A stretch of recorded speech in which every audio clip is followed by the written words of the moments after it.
All right, so let's calculate some of these reciprocal trig functions. Okay, so and I'm just going to rewrite them in terms of the sine and cosine and tangent that we already know. That seems to be the easiest way to do it. So the secant of negative 3 pi over 4 is equal to, actually I think I'll switch back to green here, is equal to 1 over the cosine of minus 3 pi over 4. Okay, so we need to know what is the cosine of 3 pi over negative 3 pi over 4. Now, I always have to draw a unit circle. That always helps me decide. So negative 3 pi over 4. Let's see. That is pi over 4 shy. 3 pi over 4 is pi over 4 shy of pi. So, but it's in the negative direction, so it appears that it would be there. Reference angle would be 45 degrees, right? Pi over 4 is 45 degrees. So I could write that reference angle is either pi over 4 or 45 degrees.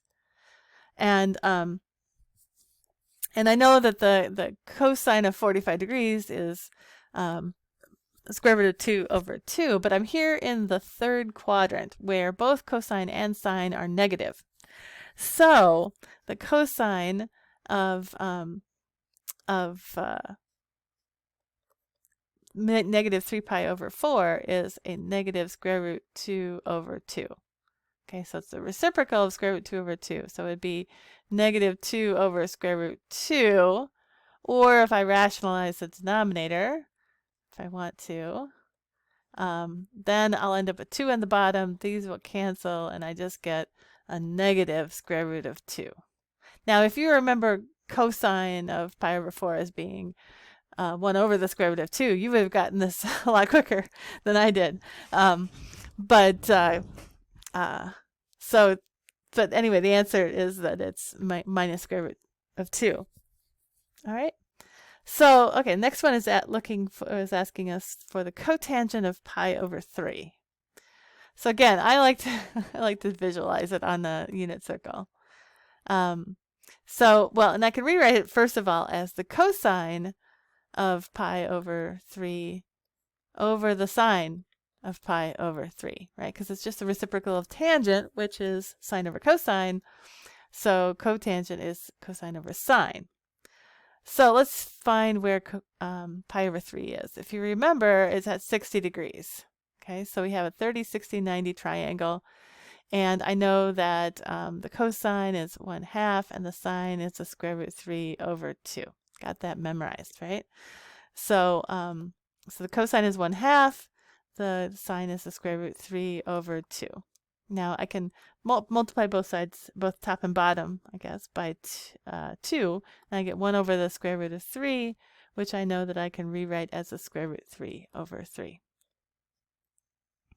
All right, so what's the cosecant of 5 pi over 6? So 5 pi over 6, let's find out where that is. Well, actually, first of all, let's rewrite it in terms of sine or cosine.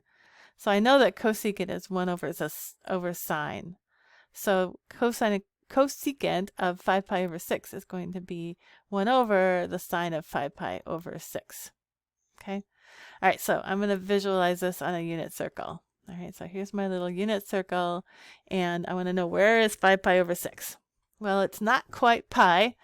In fact, it's pi minus pi over 6. So it has a reference angle of pi over 6, which I know is 30 degrees. Okay, so here's a 30, 60, 90 triangle. And the sine is the short side, right? The hypotenuse is 1. The short side is 1/2. So my sine value is 1/2. So it's essentially 1 over 1/2, or the reciprocal of 1/2, which is 2. All right, and finally, we have this expression that we have the secant of 4 pi over 3 times the cosine of 4 pi over 3. So first thing I'm going to do is just rewrite it in terms of cosine, because I know that the secant is 1 over the cosine. Okay, so the secant of pi over 4 is 1 over the cosine of, 4 pi over 3.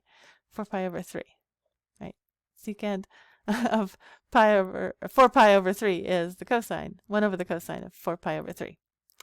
And I'm going to multiply that by the cosine of 4 pi over 3, okay, which is the same as cosine of 4 pi over 3 over 1.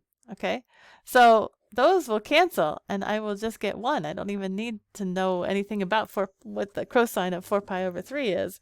They'll just, whatever it is, it's going to cancel. So I get that this product is just going to be 1. All right, so you can look ahead at the next example, and I'll meet you in the next video.